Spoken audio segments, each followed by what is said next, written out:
Next person works for one of the biggest music agencies. She purposely hasn't given us the name, so don't know what's going on there.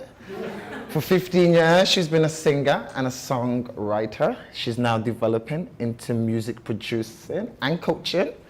So she's going to talk to us today about that music industry, ladies and gentlemen, Aimee Kearsley.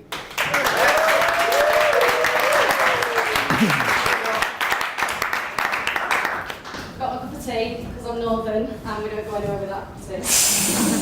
You're going to help me hopefully with the nerves. So hi everyone, my name is Aimee. I am a singer-songwriter and I am currently working for one of the biggest music agencies in the UK. I'm really nervous to be here today, I'm not going to lie. I know that might sound bizarre because I'm a singer and I've been on stage, pretty much my whole life, but I am used to singing into a mic and not obviously speaking, so this feels quite alien for me. Also, it's the first time I am sharing my story, and it's been quite a journey for me to get to this point of my life.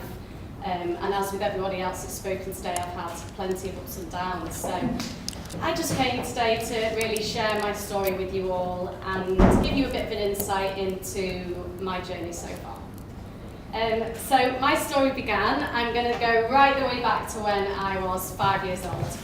And I very, very confidently expressed to my parents that when I grow up, I'm going to be a pop star.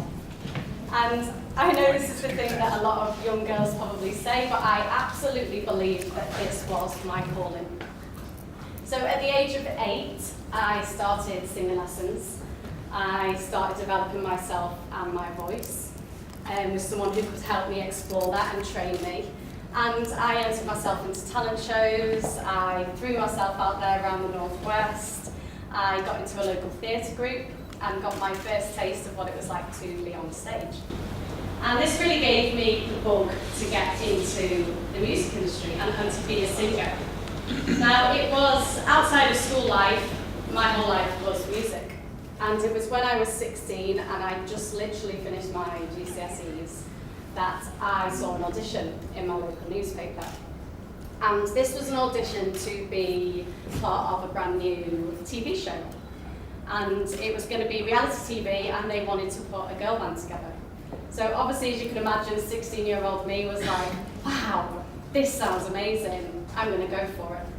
So I begged my dad, I begged my mum and my dad. My dad was off work so he could take me. And it was the very next day and I begged him to take me to Manchester so I could get my chance to audition, and bless him, he did. And he stood with me in the queue for 4 or 5 hours at least until I got my chance to sing in front of 3 judges. And these judges were Pete Waterman, Louis Walsh and Jerry Halliwell. And it was in this moment that I got my chance to stand in front of them and sing my heart out. And I did, I went for it. And lo and behold, I got myself through to the next round. But this was the very first chapter of what was to become part of this process. So I found myself then going down to London to be part of the next stages of the auditions. And this next stage was quite an intensive 2 weeks of boot camp style auditions where we would have to dance, we would have to sing, and basically each day, 100 of us became 50, became 40, became 30, and there I was, little 16-year-old me, somehow still found myself still standing there. And basically at the end of this process and this 2-week journey of absolute craziness, I earned myself a place in Final 10 Girls out of 30,000 people that had auditioned to be on the show. So, as you can imagine, this was, an incredible feeling and experience for me to have gone from my very, very first huge audition and to suddenly have made it and be in the final 10. So I very excitedly went home. I was packing a suitcase at 16 and I was moving down to London to be part of a reality TV show that was called Pop Stars The Rivals. And this, I had no idea at the time that I was about to embark on a journey that was about to change my entire life. Okay, it's funny, isn't it? I even talk about it now and I feel like, oh, it's 15 years ago, but okay. So So yeah, it did. I was suddenly part of the show. Now, I know you all probably know the process of reality TV show. You know, this was back in the day where there'd only probably been one or two before this, Pop Idol, which you all know. And this was to make a girl band and a boy band. And each week we got to perform live on TV, and the general public would get to vote who was their favourite. And to cut a long story short, come week 6, and just 2 away from the final girl band, I found myself suddenly in the bottom 2. And this was quite a surreal, weird moment for me because, you know, up until this point I'd just been on a bit of a roll and a whirlwind, and I was giving it my all and I was getting through. And then I found myself stood next to a very lovely Geordie girl who went by the name of Cheryl Tweedy, as some of you probably know. And yeah, with 1,000, supposed 1,000 I'm going to have there, between us, my voice was caught, my name was spoken, and my pop star journey was over.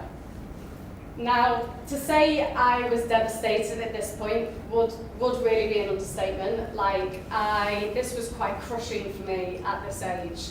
You know, I was only 16, and this was the biggest rejection I had ever felt. And, you know, I wasn't just, you know, I was overcome with emotion, as you would be. You know, a lot of people are quite strong, they're like, oh, okay, yeah, okay. Yeah, for me, I was like, whoa! And I wasn't just crying in front of a studio full of people. No, this was going live over the whole of the nation.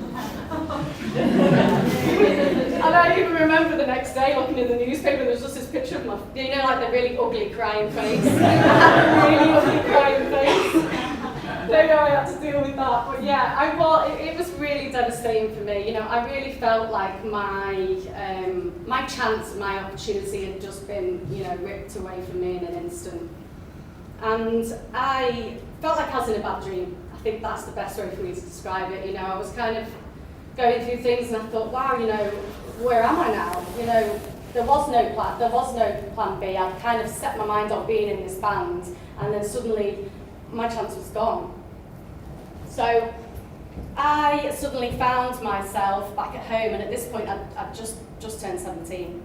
And I found myself in this place where I didn't have a clue what was next for me. You know, do I go back to college? Like, do I just go and get a job? I had no real plan of what was next. And, you know, that was a confusing and difficult time for me. And it's then that I basically started having some conversations with the other girls who had also been rejected from the show. And we connected, you know, we'd all become friends, and we decided that the best thing for us to do in this situation, the thing that we really wanted to do, was form our own band. And that's exactly what we did. And 4 of us decided to form a girl band, and we called ourselves Clear. Now, this was the start of my second chance in the industry. My first chance in the industry, but my second chance in being in a girl band. You know, because that chance that I'd wanted, you know, was suddenly gone. So this was an opportunity that I grabbed with both hands. Like, I wanted this chance. I wanted to sing. I didn't really want to go back to college and study business studies and media. And I was like, no, like, I still want to do this. You know, that 5-year-old voice was still in my head saying, go for it. So I did. And I packed my bags and I moved back to London with the girls. And we amazingly recorded a few songs, and we got our very first record deal with the Warner Music label. So at this point, we were absolutely on cloud 9. You know, this was incredible. I'd gone through so much stuff in such a short space of time, and yet here I was in London, suddenly in a girl band and with a huge record deal. So this was, you know, a really great time, and we were in the studio and we were recording our first album. And it was during this process that I suddenly started dealing with a lot of really dark and scary emotions. I had no idea where it came from. I'd never felt anything like it before, but I was uncontrollably crying all the time. I suffered with insomnia. I wasn't really eating. And it was hard for me to talk about because obviously everyone in my life at this point was like, you should be on cloud 9. What the hell are you crying for? Like, look at your life right now. But this was my body's way of basically telling me that, you know, I'd just gone through something huge. something massive, and it was life-changing. That was a life-changing moment for me, you know, and I wasn't really helped throughout that process. I came off that TV show with no kind of professional support, nobody to talk to about how it had felt. And it really suddenly put me in this really scary place. And obviously now I know that this was depression. And no one around me really knew how to deal with it. It almost seemed like an inconvenience because we were supposed to be, you know, rolling with it.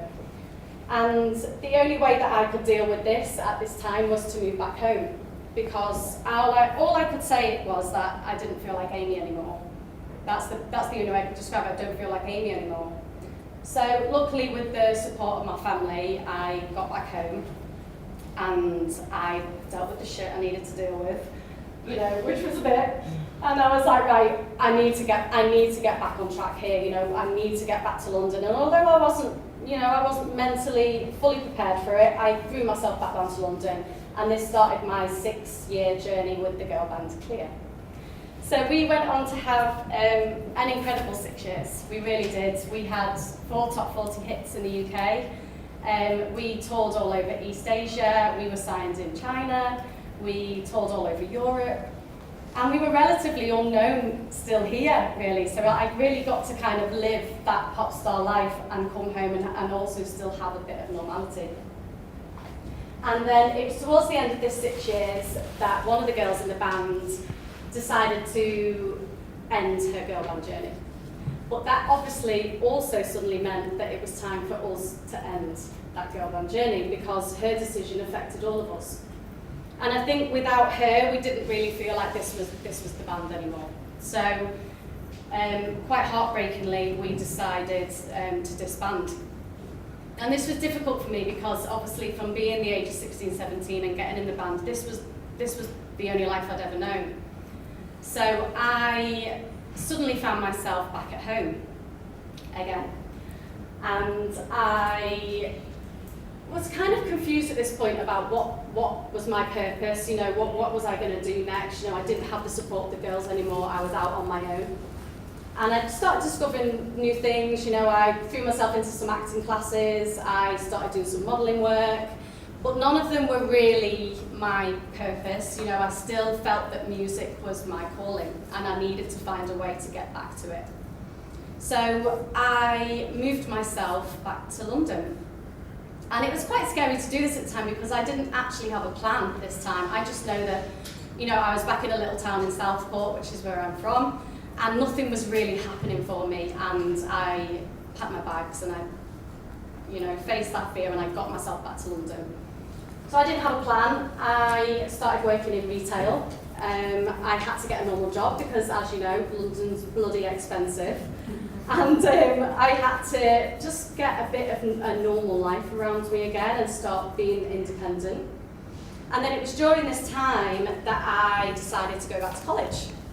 And I'd not been in studies since leaving school, so I was really excited about the fact of just being in a classroom again.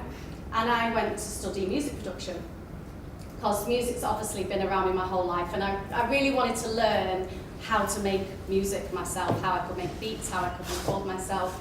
And this was the best way I could think to do this. So it was during this time that I started having some conversations with a music manager friend of mine. And he really wanted to do a project in the industry. I did as well. You know, I was kind of ready for something new again. And believe it or not, we started talking about putting a girl band together. And I was like, no! I was like, my girl band heels are well in the wardrobe. I was like, I've been there, I've done it. And I had honestly, no aspiration to do another girl band, but there was something about the conversations we were having that excited me.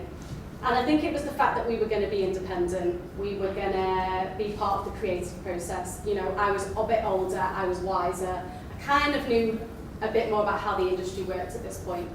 So I, believe it or not, took this opportunity, and I ended up in a new girl band with 3 other girls called Fanfare. And we started this journey. It was very, very different to my first girl band journey. Like, it was a lot of hard work. You know, we were basically starting from scratch. We got some great things going, we were independent, we were writing all of our own songs, everything kind of felt right to me, and I was like, oh, okay, this feels good, I'm really glad that I've put myself out there again. And then we signed with London Irish Rugby Club, and this was our first kind of big break. I know that sounds completely bizarre, but lo and behold, they wanted a girl band, and we started opening for them at rugby games. And it was 60,000 people that we sang in front of at Twickenham Stadium. So this actually ended up being one of the biggest gigs of my life, in a band that was still, unknown, and we were still, throughout this whole time that we were together, we were all actually working still full time. So all of what we were doing, it was kind of crazy, because I'd be going on stage on the weekend, or running out of work on a weeknight, going on stage, being a pop star for the night, and then I was back in work the next day. They're like, oh, what are you doing yesterday? I was like, I was at Twickenham, opening for London Irish in front of 6,000 people. Do you want to buy this top? It's bizarre, but that was my life, and I lived that life for 2 years. And it was really hard work, but because I still had that love and that passion to really want to do it, I stuck with it. And then it was towards the end of that 2 years, and we had got a break, and we ended up on tour with The Wanted, who were a boy band, some of you might know. And we did their full arena tour, and it was off the back of this tour that we knew that we needed something to change. We needed either an injection of money, we needed a deal, because obviously we were all still working, and it was really, it was tough, and we needed an opportunity that was going to basically let us concentrate on that and give it the best shot we could. That opportunity didn't come. No matter how many doors we knocked on, the industry, as you know, it is incredibly hard, and we never got that opportunity. So quite heartbreakingly, we had to disband. And again, this put me back in this really difficult place where everything I'd started working towards, I put myself out there again, and everything that we'd done to this point, I really believed in, and I really wanted it to work. And we had to face the reality that, it wasn't going to. So we were quite adult about the fact that, yeah, okay, we're going to call it a day. And then it was at this time where I was kind of grieving the band and what we were going through, that my relationship of 6.5 years also came to a very abrupt, sudden end. Great timing. And this for me was when I hit rock bottom in my life. As Joy spoke about, being the boat, and poof, it literally happened overnight. My career was suddenly gone, my dream of the band, my relationship, and my home. And the reality was, I couldn't afford to be in London. I couldn't afford to, at that time, to be in London on my own. Everything had kind of come crumbling down around me. And so I packed my bags once again, and I moved back home. I'm basically the human equivalent of a yo-yo. That is the best analogy I can give. I'm like, oh, I'm up north. Oh, no, I'm going to go back to London. Oh, no, I'm going to go back up north again. That has been my life for 15 years, literally. I kind of like that yo-yo analogy, because, to me, that's life as well. You hit those highs, and then suddenly, whoa, I'm right down here. And you can either choose to kind of slowly get yourself back up, slowly take the ride, or you can do what I've done in a few instances, which is to just flip yourself back up again. And even when I've done that, those moments where, sometimes I have taken my time and I've dealt with that. The times when I have flipped myself back up and it's been scary and it's been, shit, is this going to work? Somehow it has. And I think that's the thing that I've learned at this stage in my life, is that, yes, I've faced rejections, yes, I've been through these times, and I'm in such a credible journey, through the industry, but I've always managed to move forward positively and to kind of learn from those rejections. And I think that's the best message that I can kind of pass on to anyone, really, is that, if you've got a passion, if you've got a love, if you've got something that you really feel is your purpose, work towards it. And even if someone says, no, that's not going to happen, you're not going to do it, I've ended up back there again. And 15 years later, unbelievably, I'm still working within the music industry. And I think a few people, they could be quite bitter from these experiences, or they could be kind of like, oh, it never happened for me, I never got this. But I've never been like that. I've kind of always thought, you know, actually no, I'm going to learn from that.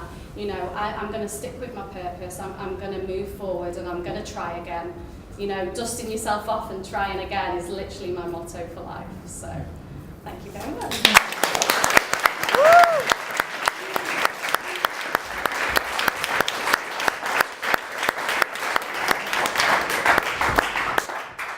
Sorry, Aimee, I'm just YouTubing Clear, the girl group. So,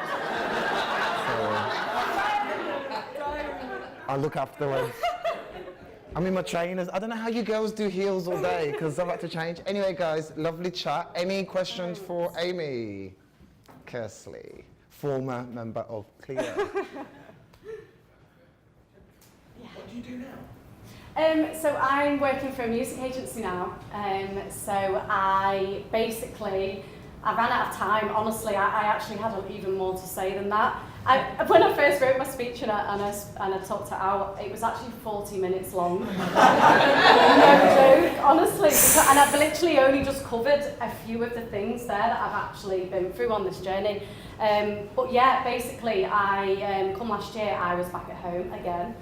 And yeah, and I had to, like, you know, and it wasn't until I wrote my story I realised how many bloody times I've done it. You know, and now I realise why my parents never changed my bedroom at home, because they know I'm going to be come knocking like, hi, I need to sort shit out again. But yeah, I work for a music agency. I moved back down to London in January of this year, and I interviewed for an agency called X-Ray.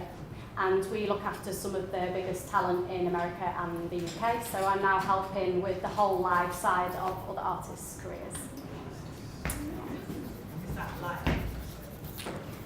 Is that live performance? Is that more recording artists? Is that like It's there. bands again, or is that solo artists? Yeah, it's everything. It's the full live side of an artist's career, basically. So it was a completely new direction for me. You know, I've been in different sides of I've actually been in most sides of the industry now. I was working for a promoters company in Manchester for about 2 years, and then yeah, this is the touring side. So we basically do all the headline shows. We take everything from when they support an artist to when they get their own shows. And festivals across the UK and Europe. So, busy times.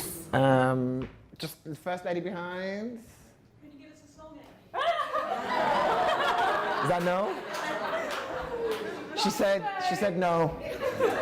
Well, my backup plan was actually if I got too nervous that I was going to just break into song and sing my speech to everyone. And then get us to vote you to stay or not.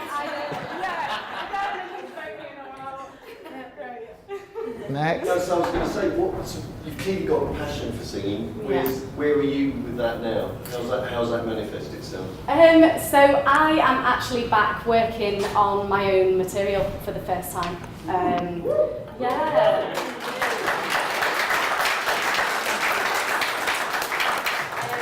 Yeah, it's been amazing. I'm for the first time in my life, I've got the confidence to do something on my own. So I'm a singer-songwriter, obviously. So outside of work now, which is busy, basically all my weekends and my evenings I'm in the studio and I'm writing and recording and working on some new material. She also still performs and does backing singing and I do. just like downplaying.